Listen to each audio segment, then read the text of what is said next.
Hello and welcome to the Book Nook. Today I will be reviewing and discussing Disappearing Moon Cafe, written by Sky Lee. It's a fictional novel about a Chinese-Canadian family and their life in Vancouver's Chinatown throughout the 1900s.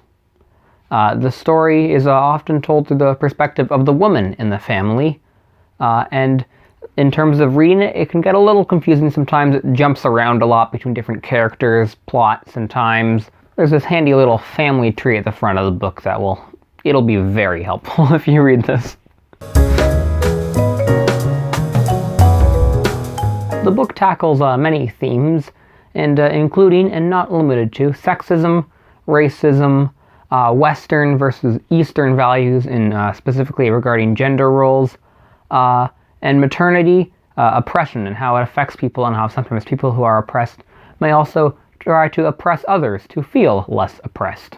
And all these themes are demonstrated in one of the book's major conflicts between Muilan and Fong Mei. Although it is a fictional novel, the story is quite based in non-fiction. In specific, the injustices committed towards Chinese Canadians and other Asian Canadians by the Canadian government. So I will now give you some history on that. In the 1880s, there was a large construction project of a big railroad to help connect British Columbia to the rest of Canada as part of their condition to enter Confederation. The Canadian government wanted some cheap laborers and found out it was cheaper to ship people over from China than it was from the other side of the country. So that's what they did. They shipped over a whole bunch of Chinese workers to help build this railroad. But they were definitely not treated fairly. They were paid way less than the Caucasian workers, and were often given very dangerous tasks compared to the Caucasian workers. Despite being a huge part of this constructional project, the Canadian government, specifically the British Columbian government, decided to influence the rest of Canada with their racism, and they were like, hey, let's put a head tax on all the Chinese people who want to enter our country that we stole from the First Nations. So then there was a $50 head tax on any Chinese immigrant who wanted to move to Canada, and that was later bumped up to $500, which is quite a lot, especially if you're a single worker and you're trying to bring over your family. That can be quite devastating. Then that was all ended in 1923 with the Chinese Immigration Act, which just sort of banned all Chinese people from entering Canada, and that was a thing until 1947 when it was finally repealed.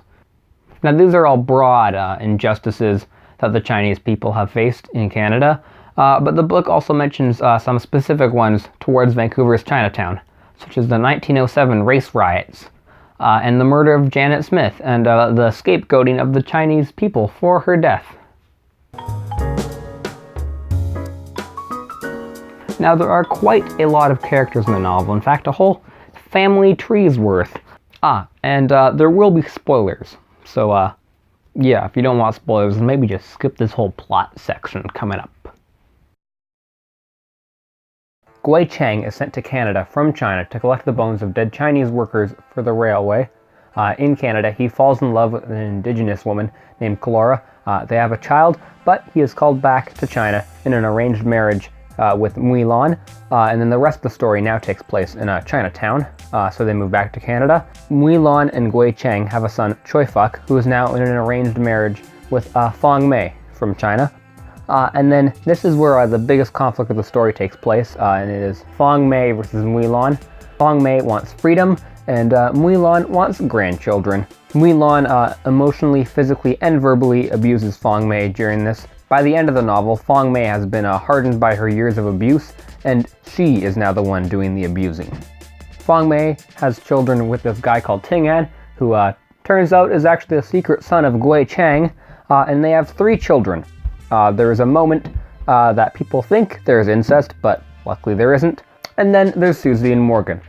Turns out they're half-siblings, and in love. Big oops. Ugh. Susie is now pregnant. She gets abused by Fong Mei, and her child dies at birth, and then she suicides. And this all happens at the age of 17. Kay discovers her family's shameful past and tries to reconcile with her family. And Kay is sort of the protagonist of the novel, so to say. She is one of the later members of the Wong family, and the only character to have her perspective be written in first person, where everyone else has third person, as she is sort of telling their stories.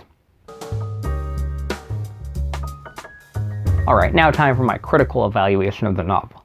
I didn't really enjoy reading it that much. The only reason I actually read the book to completion was that I was really invested in it. Like, the characters are incredibly realistic. Also, this is for an English project, so I sort of had to read the book to its end whether or not I wanted to. And the characters are very strong. They seem very much like real people with flaws, quirks, different goals, aspirations. And that's one incredibly well done part of the novel. It's also quite raw. Like, the novel just does not hold back. The language used by the characters is quite strong, vulgar, and can be sort of funny. Like, sometimes it's out of place. You get people calling each other stinky genitals, stinky being one of the preferred insults in the book, which is quite fun to read.